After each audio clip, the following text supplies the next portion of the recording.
Good morning Pilipinas and welcome back po sa Panahon TV. Muli po narito, ito po nga class suspensions para sa araw na ito ng Sabado, lalong-lalo na para yan sa mga kolehiyo. Walang pasok ngayon sa Antipolo, Bataan, Cainta, Rizal, Caloocan at Malabon. Kasama rin dito ang Mandaluyong, Manila, Marikina, Malabon at Navotas. Wala rin pasok dito yan sa Pasig, Quezon City, San Juan at sa Subic at kasama rin po dito ang Taguig at Valenzuela. Dito naman sa Taytay Rizal, wala rin pasok ang mga estudyante hanggang sa senior high school. Ngayon naman, alamin po natin ang inaasahang weather condition. Dito yan sa mga bansang kasapi natin sa ASEAN o Association of Southeast Asian Nations. Sa Thailand, inaasahan ng maulap na kalangitan na magdudulot ng maulang panahon. Ang temperatura, 26 to 34 degrees Celsius. Habang dito naman sa Cambodia, inaasahan naman ang generally fair weather condition. Maliban na lamang dito yan sa mga pulo-pulo at mga may hinang pag-ulan.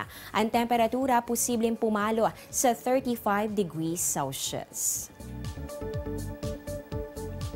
Sa Myanmar naman, 25 to 32 degrees Celsius at ganun din ang inaasahang temperatura sa Vietnam, Brunei at sa Lao PDR. Maliban na lamang po dito sa magandang panahon na mararanasan dito yan sa Lao. At para naman sa natitirang bahagi pa ng Asia, inaasahan ang fair weather condition dito yan sa Tokyo, Japan. Ang temperatura, 23 to 32 degrees Celsius. Habang dito naman sa Taipei, Taiwan, 27 to 31 degrees Celsius. Ngayon naman, dumako na tayo dito sa ating global weather. Hatid po sa atin ng WMO o World Meteorological Organization. Unahin natin sa USA and Canada. Sa Washington, D.C., 26 to 36 degrees Celsius. Habang dito naman sa Edmonton, Alberta, bagamat maaraw ang panahon, inaasahan ang temperatura nga abot lamang ng 14 to 27 degrees Celsius. Sa Asia and Middle East naman tayo, sa Dubai, UAE, napakataas ng temperatura. Posible yang umakyat sa 45 degrees Celsius. Pero di hamak na mas mataas dito yan sa Kuwait City, Kuwait. Posible naman yang umabot ng 39 to 49 degrees Celsius.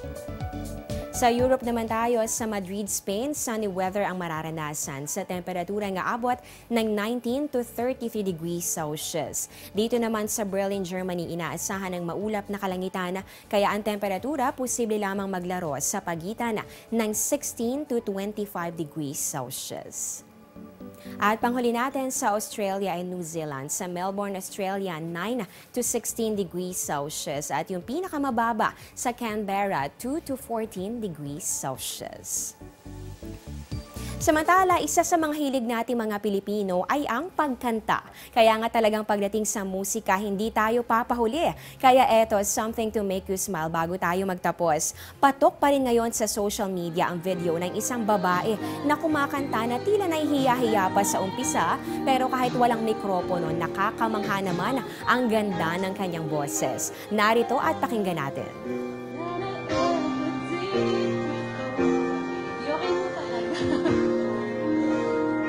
Ting dapat.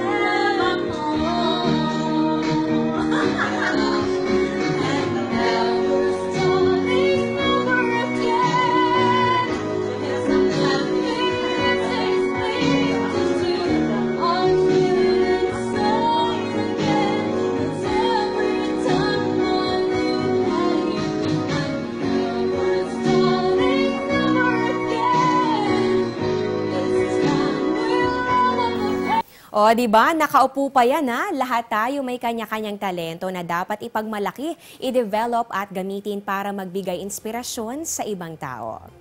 Dito na po nagtatapos ang aming programa. Maraming salamat sa pagtutok. Live mula sa Pag-asa Weather and Flood Forecasting Center. Ito ang Panahon TV kung saan walang pinipiling panahon ang pagbibigay impormasyon.